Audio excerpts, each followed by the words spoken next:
Entrevista Venevisión, líder en opinión, por tu canal independiente, Venevisión.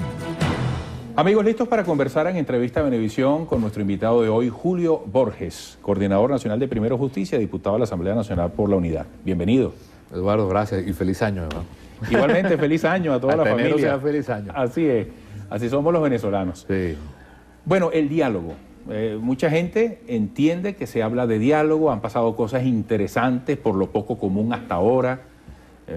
No es común ver a Miguel Rodríguez Torres flanqueado por Gerardo Blay, por Enrique Capriles, los alcaldes de Miranda, por ejemplo, además de lo que ocurrió previamente en Miraflores. Sí. Estamos encaminados como país en un diálogo y ¿dónde debe fructificar ese diálogo? Bueno, nosotros, me refiero a quienes estamos fuera del gobierno, hemos tenido años pidiendo diálogo y nos parece fundamental que el diálogo se dé. Es decir, una casa, una familia donde no se habla es una familia que está condenada a la violencia, a no progresar, a no tener oportunidades. Lo mismo pasa en un país. De verdad que el diálogo es obligatorio y sobre todo cuando tú quieres sacar a un país que está en crisis como Venezuela. Ese diálogo no puede ser una foto, no puede ser una foto que tú y yo nos tomamos y ya dijimos estamos dialogando. El diálogo tiene que ser un proceso de todos los días. Es como una mata que tú tienes que regar todos los días para que, como tú mismo dijiste, dé frutos. Entonces yo creo que como se tiene tanto tiempo sin hablar, el diálogo tiene muchos puntos en agenda. Yo creo que un primer tema es el respeto. Nosotros no podemos seguir en una política donde el presidente o los ministros o la gente cercana al gobierno, su manera de relacionarse con el país es insultando. Insultan a los medios, insultan a los periodistas, insultan a los dirigentes políticos, insultan a los comerciantes. Hay que desarmar el discurso del odio y del discurso de la confrontación, que siempre está la gente que está en el oficialismo sembrando ese discurso. Diosdado es el típico ejemplo de eso. Parece que está todo el día en un discurso de división. Eso hay que desarmarlo. El segundo tema, que me parece más importante que este, si lo logramos, es que haya un cambio de actitud. Tú no puedes tener una reconciliación si no hay arrepentimiento. Si yo te hice daño a ti, yo no puedo volver a establecer una relación de respeto contigo si yo no me arrepiento del daño que se ha hecho, si no hay verdaderamente un cambio profundo. Y eso tiene que darse en Venezuela. Entonces, eso tiene que aterrizar después en cosas concretas. Tenemos cosas muy inmediatas, como es el problema de la inseguridad. Yo lamento que el diálogo se haya dado, Eduardo, porque sucedió el tema de Mónica Spear, porque si no, no se hubiera quizás dado ese diálogo. Entonces hay que esperar una tragedia para después sentarnos en una mesa. Sobre ese punto, y quiero hacer una confesión aquí con los televidentes, se me acaba de ocurrir esta pregunta en función, porque cuando uno hace una entrevista uno va pensando y pensando. Claro, claro. Recuerdo esas imágenes, un Julio Borges golpeado, herido literalmente, con fuertes hematomas en una sesión de la Asamblea Nacional. Sí, es parte de lo mismo, claro. ¿Hacia dónde debemos comprometernos en el diálogo? Ayer hubo una reunión a propósito del tema de la inseguridad donde se convoca a representantes de las televisoras. Bueno, es que procurando la paz también en ese ámbito. El primer tema del respeto es que nadie es dueño de Venezuela. Yo puedo ser el presidente de la República, pero mi condición de presidente es para estar al servicio de los demás, no para ser dueño del país.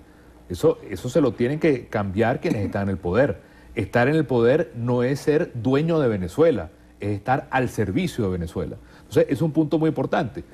El tema de las televisoras que tú dices ayer, bueno, está bien que haya un diálogo con las televisoras, pero que se planteen temas relevantes y que sean valiosos.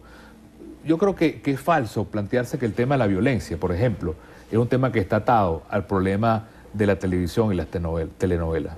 Eso me parece que es no ir al punto crucial de un tema tan importante como es el tema de la violencia.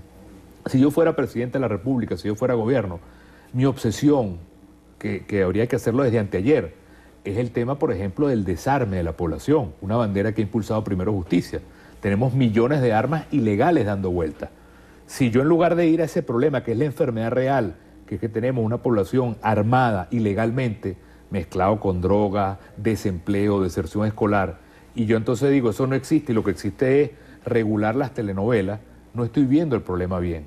Y creo que se le hace un daño, porque al final producir menos telenovelas es menos empleo venezolano, menos producción venezolana. Las novelas eran tan importantes, Eduardo, que en un momento dado Venezuela entre sus productos más importantes de exportación era el petróleo y las telenovelas.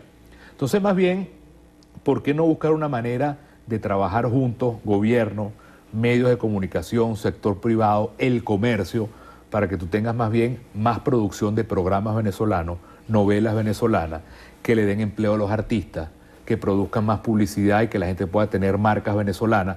Tú lo que tienes que hacer es un gran estimulador de la producción nacional, que el hecho en Venezuela sea nuestro motivo de orgullo. Y lo podemos ver en las novelas y lo podemos ver en la comida. No traer comida de Nicaragua, no traer caraota de República Dominicana, maíz de México, sino producirlo acá. Entonces yo creo que es un tema también bien importante para el diálogo. ¿Cómo hacemos nosotros, no para frenar el sector privado y paralizar la economía, que es lo que hace el gobierno, sino que el diálogo signifique cómo trabajar juntos el gobierno, el sector privado o el gobierno y los medios, no para frenar la producción de novelas, sino para producir más programas venezolanos, más novelas venezolanas, más calidad venezolana y que nosotros seamos un país que se desarrolle, creando riqueza. Borges, por ejemplo, entiendo que está sugiriendo que el diálogo vaya más allá de temas como la inseguridad y que incluya, por ejemplo, otros, obviamente, donde cabe la economía. Obviamente. Hoy en día la gente tiene que hacer cola para comprar muchas cosas. Está el tema de la escasez, está el tema de la inflación, el rendimiento del dinero que gana quien tiene trabajo. Claro. En ese sentido, ¿qué aportaría Julio Borges? ¿Qué ideas propone en un marco de diálogo? Es muy simple. Yo creo que el gran salto que tiene que dar el país es que nosotros, en lugar de ser un país que todo lo tiene que comprar afuera, nosotros nos pongamos la meta real, concreta e inmediata de más bien estimular el orgullo de hecho en Venezuela. Es mucho más caro, Eduardo, traerte un pedazo de carne de Nicaragua con que tú vayas a almorzar ahorita, que producir esa carne acá, que va a ser más barata, va a crear empleo en Venezuela y va a generar marcas venezolanas y riqueza venezolana. Es mucho más caro que el arroz que te vas a comerte al mediodía, en lugar de traerlo de Estados Unidos, se produjera aquí en Venezuela, creará empleo en Venezuela, creará riqueza en Venezuela, creará marcas en Venezuela. Es mucho más barato que nosotros estimuláramos la producción de ropa, la producción de repuestos, la producción de teléfonos, la producción de novelas. Es decir, nosotros no podemos seguir siendo un país que todo, y te digo que no estoy exagerando, todo lo compramos afuera. Y por eso está paralizada la economía, no hay comercio, no hay publicidad, no hay industria, por eso los precios están altos, por eso es que hay tanto desabastecimiento. Entonces, yo lo que quisiera es que quienes nos están viendo ahorita reflexionáramos. ¿Cuál es la guerra económica? La guerra económica es que el país está paralizado porque el gobierno no estimula la economía, sino que más bien lo que hace muchas veces es pelear con los quienes pueden generar riqueza y al final, eso es lo que tienes al final, es una economía donde hay demasiada inflación, demasiado desabastecimiento, demasiado desempleo. De manera que si tú me dices una respuesta concreta, ¿cómo lograr un país que con orgullo produzca en Venezuela todo lo que hoy estamos comprando en toda América Latina, que nos están chuleando, por cierto, además? Esa para mí es una respuesta muy concreta. Se agotó el tiempo, pero rápidamente está previsto que hoy la Fiscal General de la República rinda memoria y cuenta ante la Asamblea Nacional. Sus expectativas, el futuro. El tema de la Fiscalía es fundamental. En primer lugar, no podemos seguir con una Fiscalía que sea una sucursal de persecución política. Lo que el PSUV diga, friega a Richard Mardo, friego a Richard Mardo, friega a Juan Carlos Caldera, friega a Juan Carlos Caldera. La justicia no puede tener color político. Y en segundo lugar, nosotros necesitamos una fiscalía que no sea un tapón, que cuando se cometen violaciones, asesinatos y robos, eso choca con una fiscalía que está saturada, sino que el propio Juan Carlos Caldera lo promovía hace pocos días, multiplicar el número de fiscales para tener una justicia que sea cercana, abierta, accesible y que podamos tener un país donde haya justicia para todos. Gracias por esta visita. Gracias, Eduardo. Éxito. Julio Borges, Coordinador Nacional de Primero Justicia, diputado de la Asamblea Nacional. Por la unidad me despido.